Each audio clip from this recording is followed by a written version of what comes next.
हिंद मजलिस इत्तेहादुल मुस्लिमीन की 58वीं सालगिरह के मौके पर मलिका फर्नीचर व मलिका कॉलोनी के चेयरमैन फारूक अशरफ ने कायदे मुकर्रर अकबरुद्दीन अवैसी की गुलपोशी करते हुए इन्हें गुलदस्ता पेश किया और इन्होंने सदर मजलिस बैरिस्टर असदुद्दीन अवैसी, कायदे मुकर्रर अकबरुद्दीन अवैसी, अराकीन असम्बली, अराकीन कौंसल, अराकीन बल्दिया और मुहिब्बान मजलिस को दिल की गहराइयों से मजलिस पार्टी की सालगिरह की मुबारकबाद दी।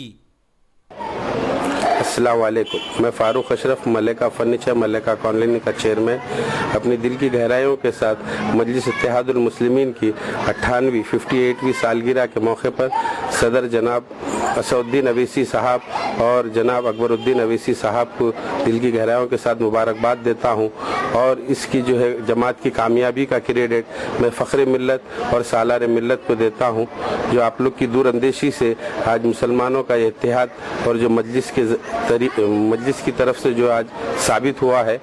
और मैं तमाम मजलिस के अरकान असम्बली और बल्दिया के अरकान और जो है जमात के तमाम चाहने वालों को दिल की गहराइयों के साथ मुबारकबाद देता हूँ।